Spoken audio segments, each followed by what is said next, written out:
खुलुमबाय आंनि बडलेण्ड नांगौ इउट्यूब चेनेलाव नोंथांमोन गासैखौ आङो बरायबाय। आं नोंथांमोनखौ सानो दिनैबो आंनि जे बे भिडिअखौ नोंथांमोना अनसायगोन।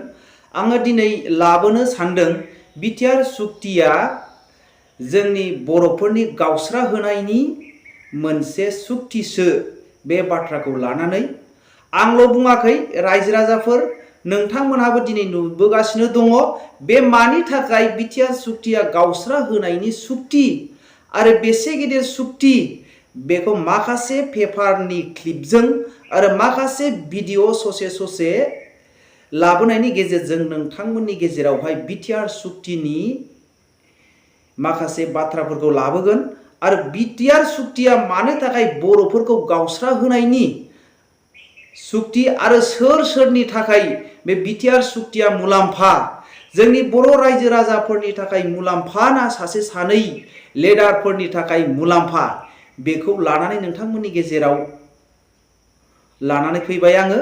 दिनैहाय गोबां मानसिफोरा ससेल' भिडिअखौहाय नायो गासैबो नायालाफैनो गोबां मानसिफ्रा गाज्रि बाथ्राजों कमेन्ट खालामहरो सोरबा बिमानि सोरबा बिफानि बिब'नि बिनानावनि बेफोरबायदि गाज्रि बेबायदि कमेन्ट खालामहर। नोंथांमोना जुदि गोरोन्थि जादोंब्ला बेबायदि बुंनाया नोंथांना गोरोन्थि जादों बेफोरबायदिखौ बुंहरनो हायो। नाथाय जोङो दिनै बाय प्रुफसो लाबोगासिनो दङ। जोङो माखासे भिडिअ क्लिप लाबोनानै माखासे पेपारनि क्लिप लाबोनानै बिदिन्थि हिसाबै एग्जाम्पल होलायनानैसो जोङो दिनैहाय भिडिअखौ लाबोगासिनो दङ। जोङो दिनैहाय आनइडुकेटेड मानसि नङा।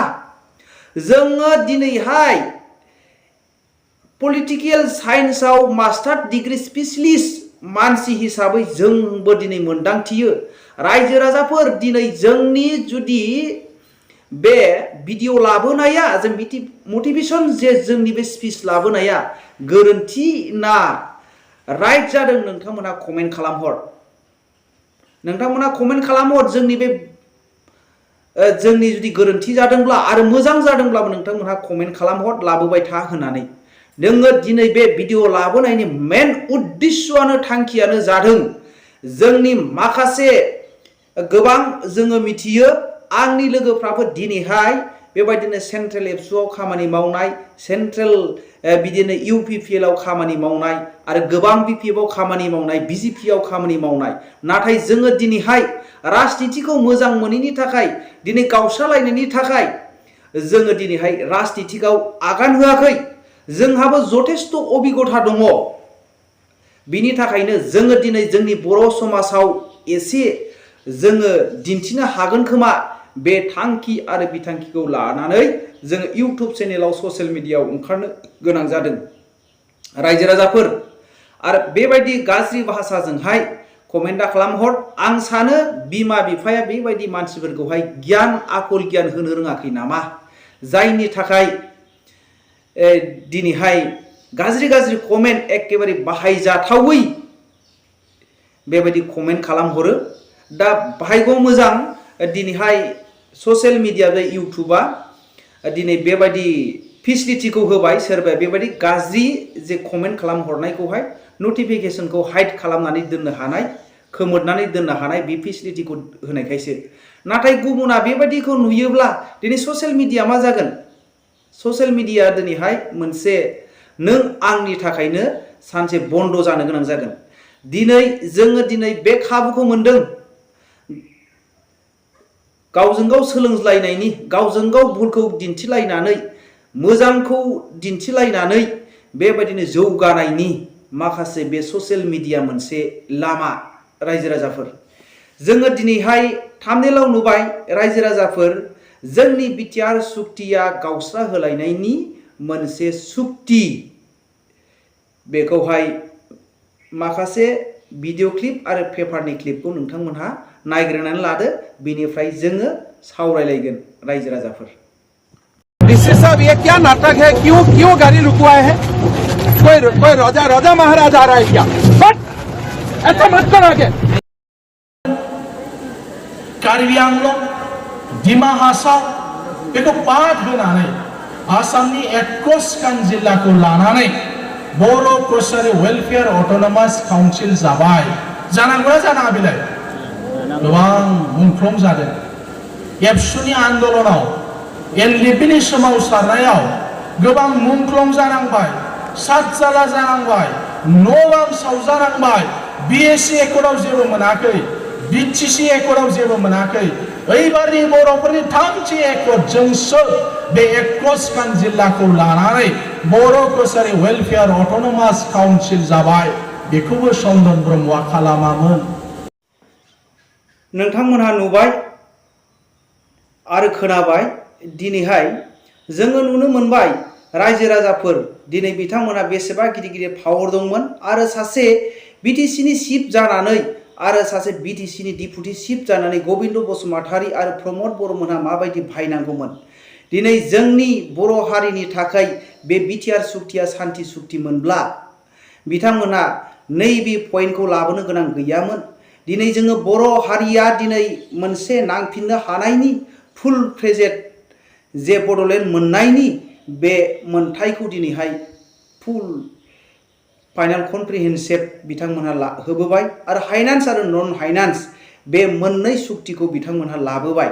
बिनि जाहोनावनो जोङो नुनो मोनो दिनैहाय लरेन्स इस्लारि एमएलए गबिन्द बसुमतारी एमएलए प्रमद बर' बिटिआरनि चिफ बिथांमोननि जे मुलाम्फानि थाखायल' जोङो बिटिआर सुक्तिखौ नुहुरो रायजो राजाफोर जुदि बियो एनडिएफबिफोरनि थाखाय सान्ति सुक्तिनि थाखाय मोनब्ला जोंनि बर' हारिनि थाखाय सान्ति सुक्ति मोनब्ला दिनै नै साननैसोनि सिगां बे गौरां खाथियावहाय जे 36 बिघा हाखौहाय नै मैयासो दिनैहाय क'क्राझार जिल्लानि मोनसे डिसि अफिस खालामनो थाखाय दिनै बर'नि 36 बिघा हाखौ सेनानै लानो नागिरबाय। बेनो जोंनि बर' हारिनि थाखाय हानि मोनथाय हानि सोरबाफोर फाट्टा गैयिफोरनो हा फाट्टा होनायनि स्ल'गान होदोंमोन लरेन्स इस्लारि गबिन्द बसुमतारी प्रमद बर' नोंथांमोनहा दिनै मा जाखो दिनै गासैबो बर' हारिखौ नासयनाय बर' हारिखौ सोबख'नायनिफ्राय नोंथांमोना नांबोदोंमोन। नोंथांमोननि बाथ्राफोरखौनो लानानै जोंबो बेबायदिनो जोंनि बिपिएलनिफोरनि माइरंफोरखौनो फाननानै जोङो बेबायदिनो थाइसे थाइनै गावजों गाव कालेक्सन खालामलायनानै जोंबो लामायावहाय हांगा स्ट्रेक उखै हाब जोङो गायदोंमोन हरसिखावदोंमोन जोंबो बुंदोंमोन नोंथांमोनखौहाय थुखोदोंमोन। माब्रै थुखोदों होननानै बुङोब्ला नोंथांमोनहा दिनैहाय मोनफा मोनफा फुटफुलि लानानै प्रेसिडेन्ट लानानै सेक्रेटारि लानानै बर' फरायसा आफादखौ नोंथांमोनहा दैदेनबोदोंमोन। नोंथांमोन गबिन्द बसुमतारी नोंथांमोनहा गेदेर गेदेर मिटिं खुंदोंमोन।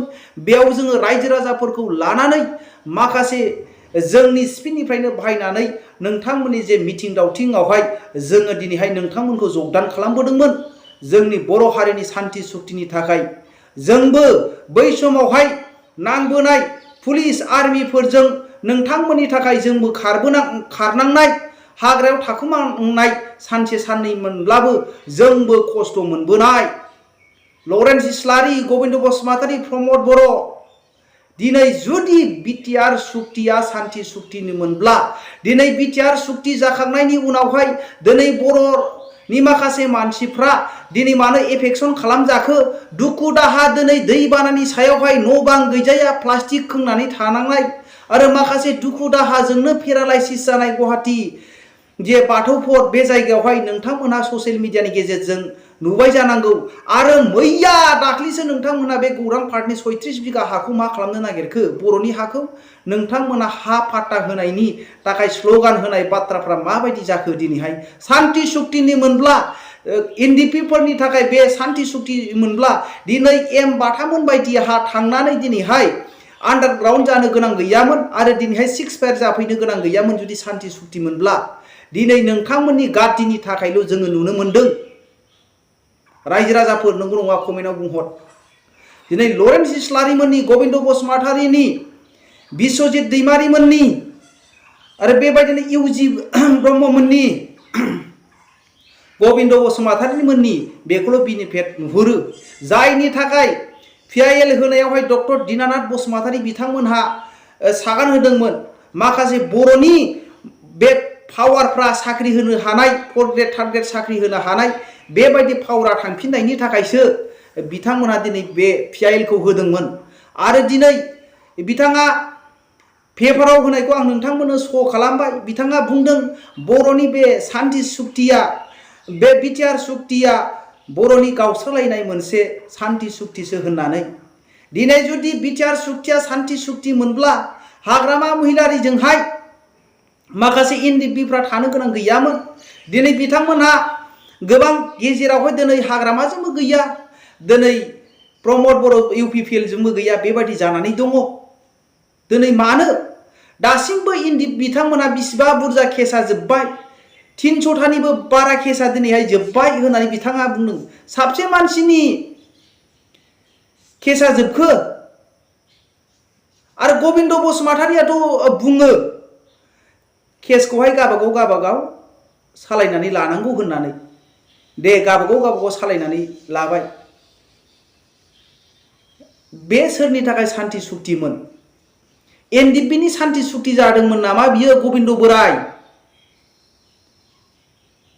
बोरायनायखाय माबा गैला नामा? नोंहा साननो हानायनि माखासे केपासिटि गैयामोन नामा? नोंनि थाखायल' नोंल' NDFBमोन नामा? बे माखासे मानसिफ्रा दिनैहाय जे जेलाव बे जोबथेसालियावहाय दङ, बेखौ नोङो फरायनो रोङाखैमोन नामा? नोङो सासे फोरोंगिरिमोन होनलाय गबिन्द बसुमतारी। फाइनान्स आरो नन फाइनान्स बेखौ नोङो दिनैहाय फरायनो रोङामोन नामा? बुजियामोन नामा?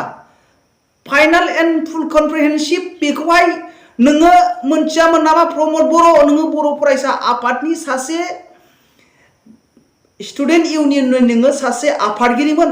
लरेन्स इस्लारि नोङो सासे जेनेरेल सेक्रेटारिमोन। नोंथांमोनहा बे फुल एन्ड फाइनाल कम्प्रिहेन्सिभखौ बेखौ नुवाखैमोन नामा?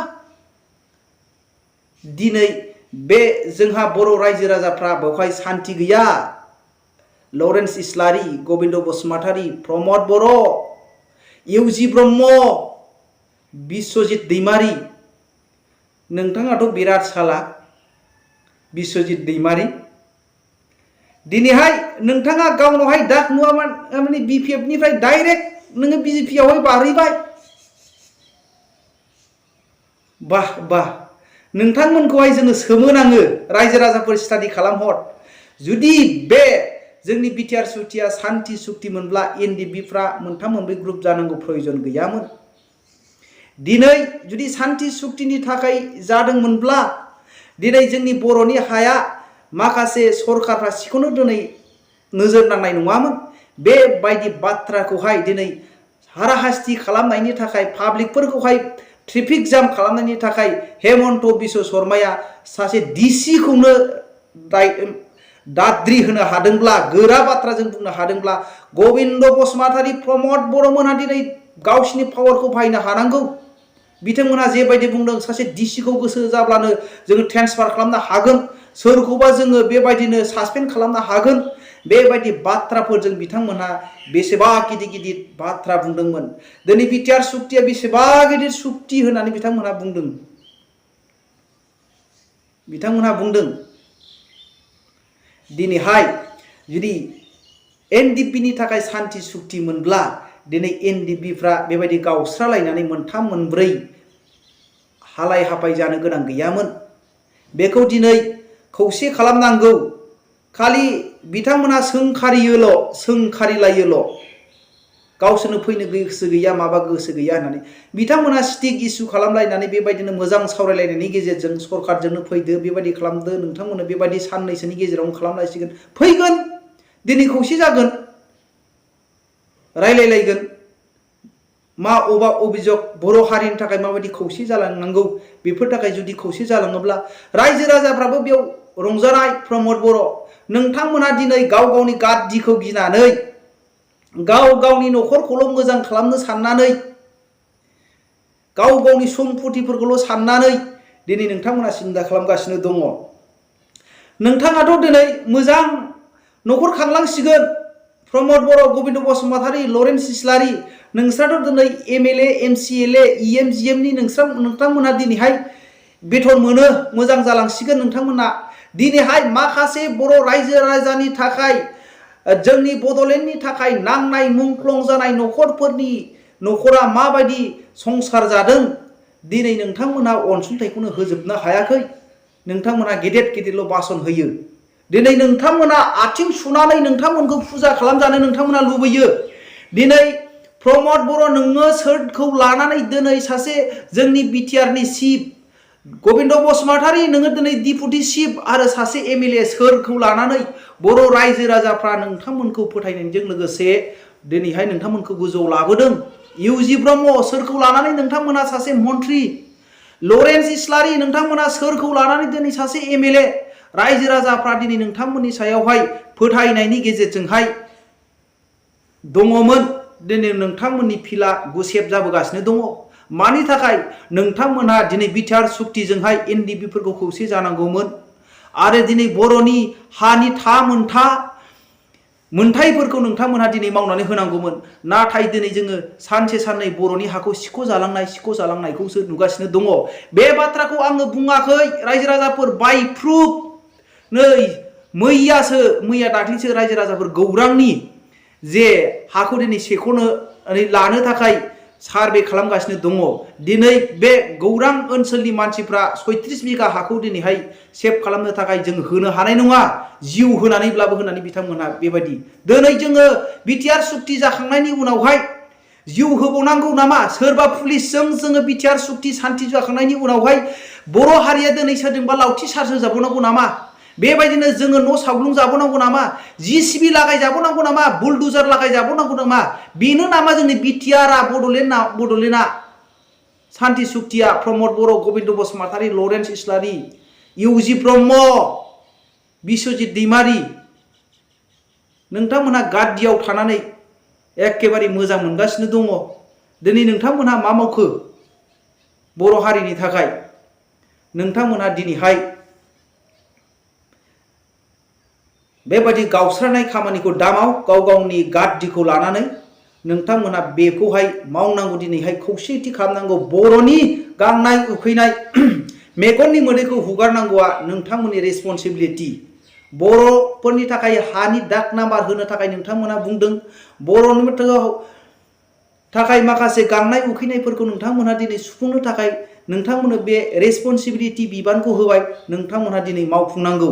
बासनल' दाहो, बोसोरनै बारलांबाय नोंथांमोनहा बासन होयै गिदिङै नोंथांमोनहा बोसोरनै बारलांबाय। मा बोसोर दंबावो? आराय बोसोरसो दंबावो। आराय बोसोरल'सैसो। बै 6 मासाथ' नोंथांमोननि इलेक्सन दाफिननाय माफिननाय बेबायदिनो थाखायनो 6 मासा गासैबो नोंथांमोननि टारगेटनि थाखायनो थांगोन। बे आराय बोसोरनि गेजेराव नोंथांमोनहा मा मावगोन? सान्थि सुक्तिनि थाखाय नोंथांमोनहा मावदोंब्ला, खालामदोंब्ला जे भुल गोरोन्थि मावबाय दे नोंथांमोनहा, नैबे मोननै जिनिसनि थाखाय नोंथांमोनखौ दिनै दुखु मोननानै दङ। फुल एन्ड फाइनाल कम्प्रिहेन्सिभ आरो फाइनान्स आरो नन फाइनान्स बे मोननै भुलनि थाखाय दिनैहाय सुक्ति खालामबाय दे। गोबां मानसिफ्रा जेलाव जोबथे जानायनिफ्राय एसे सान्थि मोनथोंसै। दिनै बेबायदि खालामाबा उफाय गैयामोन। दिनै हाग्रामा महिलारिनिबो माखासे भुल दं, बेखौ सिगांनि भिडिअफ्रावबो बुंनाय जाबाय। दिनैहाय नोंथांमोनाव बांसिन रेसपन्सिबिलिटि दङ सरकाराव थानायखाय NDFB फोरखौ नोंथांमोनहा थाबैनो बख'नायनि राहाखौ लानांगौ। प्रमद बर', गोविंद बसुमतारी, लरेन्स इस्लारि, इउजि ब्रह्म, केबिनेट मिनिस्टार, आयेन आफादनि बुंथिगिरि नोंथांमोनहा बुंनाय लोगो लोगोनो नोंथाङाथ' नै साननैसो सिगां बुंदों एखेबारे बे उदालगुरियाव मोनसे फिल्डनि थाखाय नों बुंनाय लोगो लोगोनो खेलाखौबो लाबोदों होननानै। नोंथांमोन बुंनाया दिनैहाय नोंथांमोनहा बेसेबा गिदिर दायित्वआव दङ। बे गासैखौबो नोंथांमोनहा मावनो हायो। दिनै बिनिखायनो बर'नि हाखौ नोंथांमोनहा रैखा खालामनांगौ। नोजोर एखेबारे नोंथांमोनहा एलाउ खालामनाङा। दिनै BTRनि नोंसोरो दिनै हानिबो BTRनिबो नोंसोरो दिनै बिफा गोविंद बसुमतारी आरो प्रमद बर' आरो इउजि ब्रह्म, बिश्वजित दैमारि नोंथांमोनहा बेबायदि जोंनि बर' हारिनि हाखौ बेबायदि दांनो मोना होननानै नोंथांमोनहा बुंनो हानांगौ। बरंस नोंसोर डाक नाम्बार होनांगौसो। नोंथांमोनहा गोदोनिफ्रायनो बेबायदि बाथ्राखौ बुंबोदों।